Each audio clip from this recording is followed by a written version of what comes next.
Hello बच्चों, कैसे हैं आप सभी। आई होप सब लोग अच्छे होंगे। और मुझे उम्मीद है कि जो भी मैंने वीडियोस अपलोड किए हैं पिछले सारे, वो आप अच्छे से पढ़ रहे हैं। और जो भी आपको नहीं समझ आता है आप उसको मुझे ज़रूर पूछिए। उस वीडियो के नीचे आप कमेंट कर सकते हैं और अपने दोस्तों के साथ वीडियो को ज़रूर से शेयर किया करिए। जो भी मैं आपको पढ़ा रही हूँ आप इसको अपनी कॉपी पर नोट भी कर सकते हैं ताकि आप रिविज़न कर सकें उसका। और उसी के साथ साथ जो पिछले साल सवाल पूछे जाते हैं वो मैं इम्पोर्टेंट आपको बताते हुए चल रही हूँ ताकि आप जो है उसको बार बार से पढ़ सकें और अपने अच्छा सा रिवीजन कर सकें। चलिए आज का हम सेकंड चैप्टर पढ़ते हैं। फिजिक्स का सेकंड चैप्टर कौन सा है? प्रकाश का अपवर्तन। क्या लिखा हुआ है? प्रकाश का अपवर्तन। अब हमें ये समझना है कि प्रकाश का अपवर्तन क्या होता है। ठीक, इससे पहले जो पहला लेक्चर हमने पढ़ा था वो हमने क्या पढ़ा था, उसमें हमने प्रकाश की डेफिनेशन पढ़ी थी कि प्रकाश होता क्या है। ठीक है, क्या होता है प्रकाश, ज़रा एक बार से बताइए तो क्या होता है। कोई भी अगर किरण है, कोई अपवर्तित किरण या फिर कोई प्रकाशिक किरण जो होती है किसी वस्तु पर पड़ती है, उसके अपवर्तन के बाद वो हमारी आंखों में आती है, तब हमें वो वस्तु दिखाई देती है। उसी किरण को हम कहते हैं प्रकाश। आई होप आप लोगों ने वो वीडियो देखा होगा। डेफिनेशन जितनी भी हैं सारी आपको याद कर लेनी है क्योंकि आपसे एग्जाम में डेफिनेशन तो बहुत पूछी जाती हैं। चलिए अब दूसरा चैप्टर क्या है? प्रकाश का अपवर्तन। हमें क्या पढ़ना है? प्रकाश का अपवर्तन। अपवर्तन का मतलब क्या होता है? प्रकाश का अपवर्तन तो हम पढ़ेंगे, लेकिन अपवर्तन क्या होता है ये हमें समझना जरूरी है। मान लीजिए हवा है, हवा से प्रकाश किसी दूसरे माध्यम में जा रही है। मान लीजिए हवा है, जैसे समुद्र आप देख लीजिए, ऊपर से ऊपर समुद्र के ऊपर का वातावरण में तो हवा ही होती है। हवा से प्रकाश समुद्र के पानी के अंदर जा रही है। ठीक है, तो जो अपना मार्ग है वो कुछ तो चेंज करेगी ना, वही जो प्रक्रिया होती है, अपना मार्ग जो बदलने की प्रक्रिया होती है, उसी को हम फिजिक्स में अपवर्तन बोलते हैं। क्या कहते हैं बच्चों? अपवर्तन। ठीक है, चलो अब प्रकाश का अपवर्तन पढ़ते हैं क्या होता है। परिभाषा इसकी लिखिएगा, हेडिंग डालिए प्रकाश का अपवर्तन किसे कहते हैं, या फिर हेडिंग डाल दीजिए प्रकाश का अपवर्तन। परिभाषा इसकी है, प्रकाश किरण के एक माध्यम से, ध्यान से सुनिए, प्रकाश किरण के एक माध्यम से दूसरे माध्यम में जाने पर, एक माध्यम से दूसरे माध्यम में जाने पर अपने मार्ग से विचलित होना। क्या है? एक माध्यम से, प्रकाश का एक माध्यम से दूसरे माध्यम में जाने पर अपने मार्ग से विचलित होना ही क्या कहलाता है? प्रकाश का अपवर्तन कहलाता है। क्या कहलाता है बच्चों? प्रकाश का अपवर्तन कहलाता है। अब इसके आगे देखिए, दो कंडीशंस आपके सामने दे रखे हैं। जब आप एग्ज़ाम में डेफिनेशन लिखेंगे प्रकाश का अपवर्तन, तो उसके नीचे ये दोनों फिगर आपको बनानी है। फिगर में से ही हमें ज़्यादा अच्छे नंबर मिलते हैं। अगर वहाँ पे 5 नंबर का सवाल है तो अगर हम फिगर नहीं बनाएंगे तो 1-2 नंबर कट जाते हैं। तो फिगर आपको सारे बनाते हुए चलना है।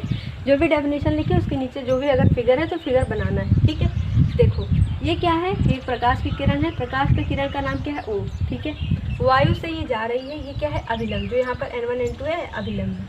ठीक है, तो ये प्रकाश की किरण जो है जा रही है वायु से, कहाँ पर प्रवेश करे? कांच में। ये कांच है नीचे, वायु से कांच में प्रवेश करे तो देखिए अपने मार्ग से विचलित हो रही है ना, मार्ग से विचलित हो रही है। कौन से पॉइंट से हो रही है? पॉइंट नंबर ए से। पॉइंट जहाँ पे पॉइंट का नाम क्या है? ए। तो ए से अपने मार्ग पर विचलित हो रही है। सीधा यही कंडीशन अगर हम कांच से वायु में देखते हैं तो सघन माध्यम है। कांच क्या है? सघन माध्यम है। और वायु क्या है? एक विरल माध्यम। लिख लीजिए ऐसा हो तो, वायु क्या है? एक विरल माध्यम है, विरल माध्यम। और जो कांच है वो क्या है? एक सघन माध्यम है। कैसा माध्यम है? सघन। और ये जो कांच है ये क्या है? सघन। और वायु क्या है? विरल। ठीक है, तो ये कांच से वायु में जा रही है। तो देख रहे हैं आप अपने मार्ग से क्या कर रही है? हट जा रही है। सीधा अगर जाना होता तो ये सीधा ऐसे ऐसे जाती, लेकिन वो क्या हो रही? टर्न हो जा रही है, अपने मार्ग से विचलित हो रही। ऐसे ही यहाँ पर ये जो किरण है इसको ऐसे जाना था, लेकिन अपने मार्ग से इतना ज़्यादा हट जाती है, तो यही होता है विचलन। तो इसी हम कहते हैं ये विचलित, ये आपतित किरण है जो आ रही है। ये क्या है? आपतित किरण है। क्या है ये? आपतित किरण। और ये जो नीचे आ रही है ये वाली किरण, इसको कहते हैं परिवर्तित किरण। परिवर्तित किरण। सेम टू सेम यहाँ पर भी ये आपतित है और ये क्या है? परिवर्तित। तो समझ में आ गया आपको कि आप प्रकाश का अपवर्तन क्या होता है? एक माध्यम से दूसरे माध्यम में जाने पर प्रकाश का अपने रास्ते से हट जाना ही क्या कहलाता है? अपवर्तन कहलाता है। ये सीधी भाषा है। लेकिन अब हम लिखेंगे डेफिनेशन तो किस तरीके से लिखेंगे? प्रकाश किरण के एक माध्यम से दूसरे माध्यम में जाने पर अपने मार्ग से विचलित होने के जो प्रक्रिया है उसी को हम कहते हैं प्रकाश का अपवर्तन। समझ गए बच्चों। चलिए अगला देखते हैं कि जो प्रकाश का अपवर्तन होता है उसके क्या क्या नियम हैं। तो आप हेडिंग डालिए, उसके नीचे लिखिए पहला नियम। अपवर्तन के लिखिएगा, अपवर्तन के 2 नियम होते हैं। क्या लिखेंगे? अपवर्तन के 2 नियम होते हैं। पहला नियम डालिए। पहला क्या है? आपतित किरण, अपवर्तित किरण और आपतन बिंदु पर अभिलंब तीनों एक ही तल पर होते हैं। अभी जो मैंने आपको फिगर बना के दिखाया था, आप देख रहे हैं इस पिक्चर में, देखिए ये है क्या? आपतित किरण, अपवर्तित किरण और आपतन बिंदु पर अभिलंब तीनों क्या हो रहे हैं? एक ही बिंदु पर हो रहे हैं, एक ही तल पर होते हैं। तो वही लिखा गया है। दूसरा नियम क्या लिखा गया है? किन्हीं 2 माध्यमों के लिए तथा एक ही रंग के प्रकाश के लिए, किन्हीं 2 माध्यमों के लिए तथा एक ही रंग के प्रकाश के लिए आपतन कोण की ज्या को लिखते हैं साइन, आपतन कोण की ज्या, अपवर्तन कोण की ज्या। ठीक है, आपतन कोण की ज्या और अपवर्तन कोण की ज्या का अनुपात एक नियतांक होता है। अब आपतन कोण क्या होता है? अभी जो आपने देखा फिगर में आई लिखा हुआ है, यही है आपतन कोण। और अपवर्तन कोण क्या है? आर। आप देख रहे हैं अपवर्तन कोण क्या है? आर। तो बोला गया आपतन कोण की ज्या, तो आपतन कोण ये है, ज्या का मतलब होता है साइन, तो आपतन कोण की ज्या बटे अपवर्तन कोण की ज्या का अनुपात, यह अनुपात हो गया एक नियतांक होता है।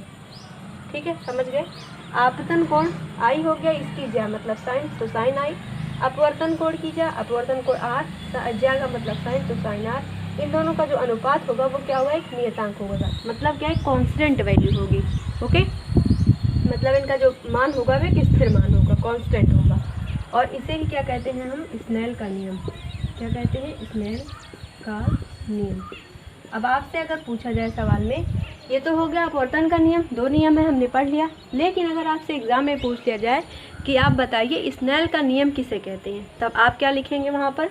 किन्हीं 2 माध्यमों के लिए एक ही रंग के प्रकाश के लिए आपतन कोण की ज्या और अपवर्तन कोण की ज्या का अनुपात एक नियतांक होता है। इसे ही क्या कहते हैं? स्नेल का नियम कहते हैं।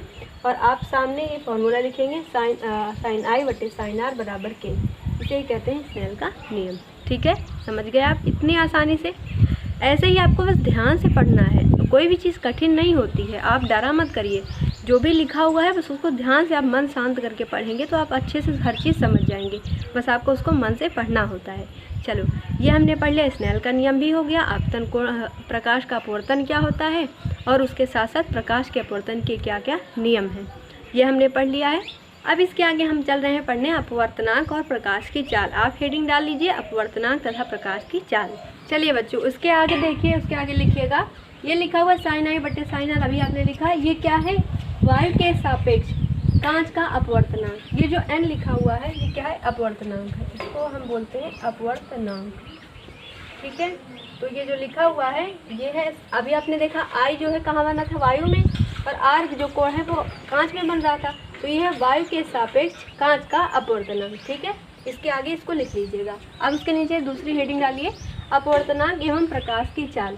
इसकी हेडिंग में लिखिएगा, एक माध्यम के सापेक्ष दूसरे माध्यम का अपवर्तनांक उन माध्यमों में प्रकाश की चालों के अनुपात के बराबर होता है। फिर से सुनिए क्या लिखा है, एक माध्यम के सापेक्ष दूसरे माध्यम का अपवर्तनांक उन माध्यमों में प्रकाश की चालों के अनुपात के क्या होता है? बराबर होता है। आप इसके नीचे हेडिंग के नीचे ये लिखिए। अब उसके बाद लिखिएगा, ये जो लिखा हुआ है ANG, ये क्या लिखा हुआ है? वायु में प्रकाश की चाल बटे कांच में प्रकाश की चाल। ए जो n लिखा है ये अपवर्तनांक है। ठीक है, ऐसे लिखिएगा, पहले n a, उसके ऊपर n, फिर यहाँ पर g, ऐसे लिखिएगा। ठीक है, उसके आगे लिखिएगा वायु में प्रकाश की चाल बटे कांच में प्रकाश की चाल। पूरा हेडिंग के नीचे ऐसे पूरा लिखिए। अब उसके आगे समझिए क्या लिखा है, एक माध्यम के सापेक्ष दूसरे माध्यम का अपवर्तनांक प्रकाश के रंगों पर निर्भर करता है। आपसे सवाल ऐसे पूछा जाता है कि जो अपवर्तनांक होता है किसी भी माध्यम के लिए वो किस पर निर्भर करता है, तो आप क्या कहेंगे? प्रकाश के रंगों पर निर्भर करता है। एक माध्यम के सापेक्ष दूसरे माध्यम का अपवर्तनांक किस चीज़ पर निर्भर कर रहा है? प्रकाश के रंगों पर निर्भर कर रहा है। और ये जो प्रकाश के रंगों पर निर्भर करता है, अपवर्तनांक सर्वाधिक बैंगनी रंग के लिए सबसे ज़्यादा होता है और लाल रंग के लिए सबसे कम होता है। आपसे ये भी सवाल पूछा जाता है किस रंग का अपवर्तनांक सबसे अधिक और किसका कम होता है, तो बैंगनी का सबसे अधिक होता है, लाल रंग का सबसे कम होता है। ठीक है, यहाँ तक इसको नोट करिए। सेकंड चैप्टर है, सेकंड चैप्टर में यहाँ तक आप नोट करेंगे। ठीक, सेकंड चैप्टर में अब इसके आगे जो होगा वो हम ये पढ़ेंगे प्रकाश की उत्क्रमणीयता। ठीक है, वो हेडिंग डाल के छोड़ दीजिएगा, वो अगले वीडियो जो है उसको उसमें से पढ़िएगा। ठीक है, चलिए बच्चों, मिलते हैं अगले वीडियो में। तब तक के लिए थैंक यू। वीडियो को शेयर कर दीजिएगा प्लीज़ अपने सारे दोस्तों के साथ, और जितने भी लोग हैं उनको भी बता दीजिए कि हाँ ऐसा एक चैनल है जो है हमारी जो पूरा सिलेबस है वो कंप्लीट करने वाला है। ठीक है, तो बच्चों को शेयर कर दीजिएगा। मिलेंगे अगले वीडियो में, तब तक के लिए थैंक यू, बाय बाय।